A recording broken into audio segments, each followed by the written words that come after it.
Just when it was looking like a foregone conclusion that the Phillies' playoff rotation was set to be loaded with the three lefties, Aaron Nola proved he had something to say about it. In his final regular season start, Nola looked like the most dominant version of himself and produced his most convincing performance on the field all season. I do want to highlight whether or not this should make Rob Thomson overthink or think back a little bit on what his game plan is for the postseason and why I think that the Phillies may need Aaron Nola to pitch a gem come playoff time. So let's get right into everything here, and do want to start off with just highlighting his performance last night, absolutely dialing up in the matchup. That he went 8 innings pitched, allowed just 2 hits, 1 earned run, and 9 strikeouts. He was painting the corners with his fastball, the curveball showing more movement on it than I think we've seen all season, and I'm not breaking any news here by saying that Aaron Nola has not looked like Aaron Nola on the season. That if you want to reflect on the larger part of this career, we know who this dude is as a pitcher. I mean, we're talking about just last night in the successful start that he climbed to second all-time in franchise history for the Phillies for most strikeouts, trailing just lefty Steve Carlton there. That's who Aaron Nola is. But that is not who Aaron Nola has been for this season. As if we're going to reflect on the season overall, we're talking about a dude that's pitched in 17 games, just 94.1 innings, given up 18 home runs, struck out 97 while allowing 99 hits. That comes out to 9.4 hits per 9 innings, a 6.01 ERA, and a 1.346 whip there. Those are not numbers that scream, throw me on the mound in a playoff setting there. Now, I know there's been some frustrations with Aaron Nola basically throughout his entire tenure here. That I think in the larger part of the discussion, I'm a guy that sticks up for Nola. That I don't think he gets quite the recognition or quite the credit that he necessarily deserves. Is he ever an ace-level pitcher, or has he ever taken those steps to climb to a top-of-the-rotation, number one clear-cut guy in the way that was hoped? Sure, I can say no to that. I can admit. But there's a reason why Zack Wheeler has been brought in. There's a reason why Christopher Sanchez is going to be trusted for game on these playoffs here. And I don't think that should necessarily be held against Aaron Nola to an extent. It is rare to find pitchers that can just eat up 200 innings in an every season standpoint the way that Nola has been the case here. Now, granted, this year, that has not been the case. That he has battled injury. He has failed to get his footing under him. But boy, if he's coming alive at the right time, it could mean something for this Phillies team. Now, the reason that I bring this up is I'm not saying that Aaron Nola is ready to hop the rotation directly here. And Rob Thomson's been pretty clear that they want to wait and see what the matchup is before making an exact determination there. That Christopher Sanchez, a lock to be your ace, your game one starter there. Ranger Suarez, I don't think there are any doubts about how unrattled this guy is or how ready for the moment that he will be. And a guy who has found his form during the second half of the season after a couple little blurbs in the middle of the year here. And then Jesus Luzardo is the conversation. For all the points we want to make about Aaron Nola and the potential blow-up, I kind of think you can throw those on Luzardo as well. Now, I think Luzardo has a level of when he's locked in and when he's dominant, there is a top-end level of pitchability and just making guys miss that I don't think Nola quite grasps. But we also have a larger sample size and track record of who Nola is. That Luzardo is a guy who's battled injury, who has not really pitched in the playoff-type atmosphere. And sure, the Phillies have faced him in the playoffs once, but the point being here, Nola's been in those moments, had those opportunities, and to reflect on what the pathway would be, it's going to take more than 3 starting pitchers, guys. That to take a peek at 2 previous postseason runs here. I first want to start off with the World Series and take a look at the pitching stats here, and I have it sorted by game start. You can see Zack Wheeler making 6 starts across that postseason run. Aaron Nola himself with 5. Ranger Suarez with 3. Noah Syndergaard making 2 starts, and Bailey Falter with 1 as well. I believe that was just an opener type situation, went just 0.2 innings there, and it did not go particularly well for Bailey Falter. But sure,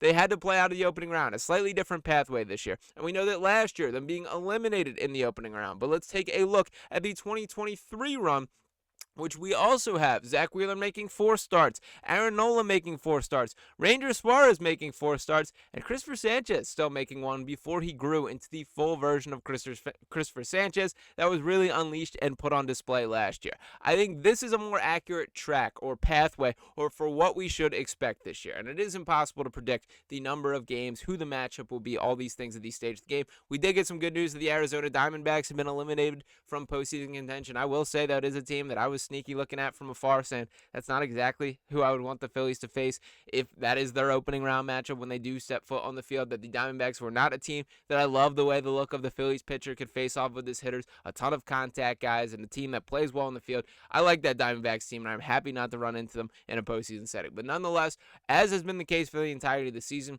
I think the conversation for the Phillies outlook has to start and end with the Phillies directly. That if this team plays their best level of baseball, I don't believe there are teams that can touch them. That Sure, you can throw the Dodgers in my face. Sure, you can throw the Mets, who are in an absolute meltdown and on the outside looking in as well. The Brewers, who've been unbelievable this year.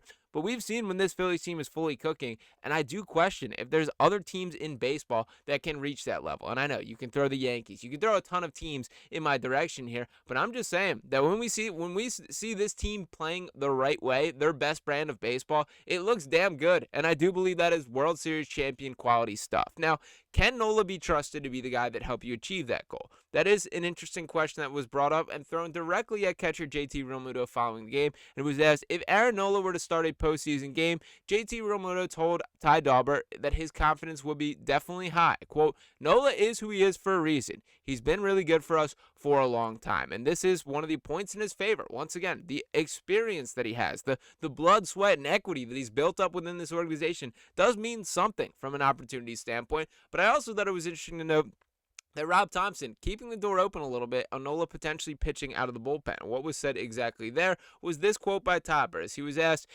Aaron Nola has never pitched out of the Phillies bullpen, but could he do it in the postseason? And Rob Thomson simply saying, sure. Now, the reason I think this is interesting, and this is where Luzardo ties back to the conversation, I do see a world where Luzardo's stuff out of the bullpen is absolutely effective there. When you talk about the way that his slider can get down and away, the way that he can rake up strikeouts when he is absolutely on. Had over 200 strikeouts this year. An incredibly successful season in the larger scale for Luzardo there, that I do see the way that pitchability, his stuff, his put-away type pitches that he does have there, does play from a bullpen perspective. I don't really feel that way about Aaron Nola, that we know he's not a power pitcher. He's a guy that, he's a horse. He's going to throw your 200 innings. He's going to allow some soft contact. He's going to lead guys to grounders, lead guys to fly out, those kind of conversations. That's not exactly dominant stuff coming out of the bullpen in a way that I personally prefer. I like a guy like Johan Duran, who's, leaking a little bit more oil than I would like to be the case, but still getting the job done. That you can load up first and third in the ninth inning. As long as you slam that door shut, I can live with it. But maybe postseason time, let's clean it up and allow no contact whatsoever. I would appreciate that. But my point being here, that Duran is a guy that when he's locked in and on, you simply aren't touching those pitches. That we're talking strikeouts for outs. That's not Nola, or has not been throughout his career. Sure, he gets it. He had 9 strikeouts last night, but that's not like a dominant pitching type guy. If that is the case, doesn't make more sense for him to be pitching in the opener and allow a guy like Luzardo to be a bullpen type option.